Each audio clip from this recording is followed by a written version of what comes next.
We're going to talk about what has happened in Ukraine on this day of the Russian invasion. We'll examine the actions and the strategies, both military and political. Now, if this is your first time watching, my name is Darren Gertis. I'm a professor who's built multiple leadership programs at Charleston Southern University. So we'll also view these events through the lens of leadership. And I also wrote a book about Zelensky called I Need Ammunition, Not a Ride, and you can find it on Amazon. Okay, it is Sunday, June 5th. This is day 102 of the Russian invasion. So here's what's happening. Russian momentum in Severodonetsk has slowed. It may even have reversed. According to the Institute for the Study of War, Ukrainian forces have conducted a successful counterattack in Severodonetsk.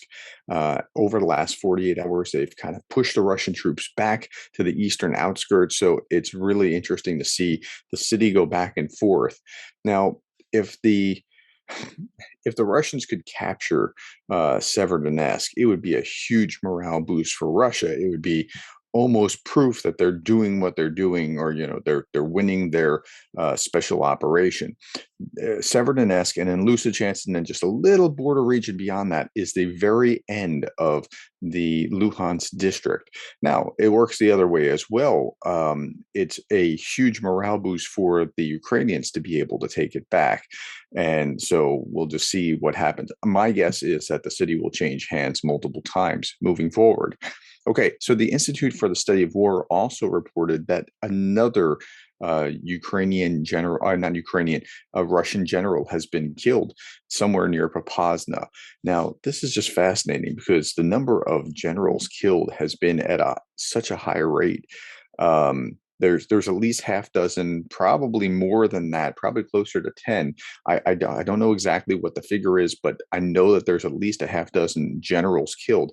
In contrast, in the United States, I think we've lost two generals since Vietnam, and we've been in Afghanistan and Iraq and other places, and it's really amazing. In 3 months, losing that many generals is just it's fascinating. Okay, this was Major General Roman Kustukov, who was killed near Popasna. Okay, President Zelensky has been doing his part to try to encourage the troops. He visited the front lines. He was near Bakhmut and Donetsk and Lysychansk in Luhansk today.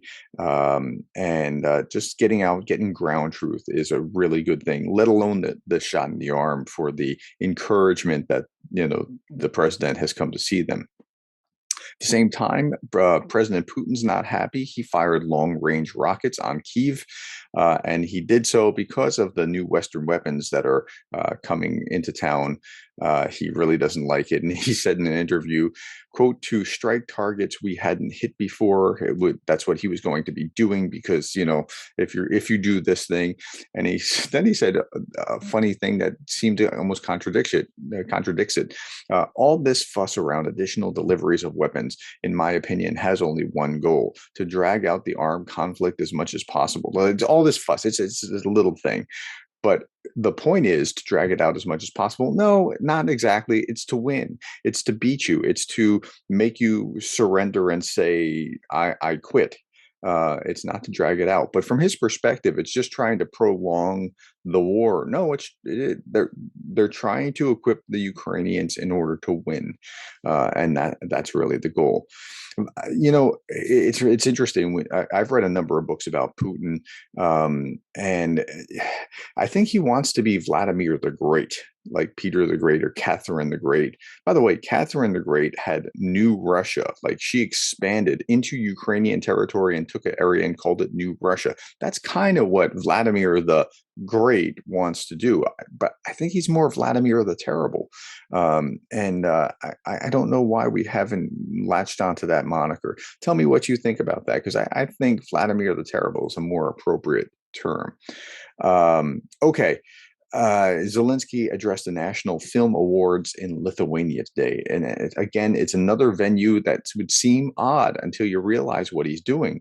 He's staying on message anywhere he speaks with the same thing. But right now, this was really important because so the Golden Swan, he says, this is part of his speech. The Golden Swan was given for merits to Lithuanian documentary filmmaker Montas.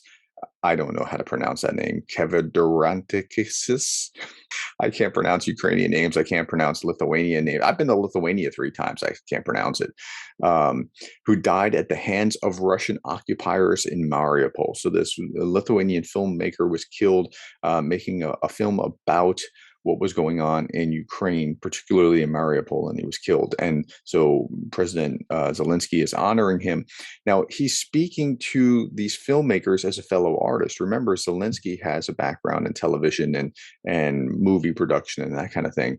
But he's also speaking to them as the president of Ukraine. And he has this really unique place where he can kind of speak their language and push his goals and his agenda in a way that doesn't seem pushy.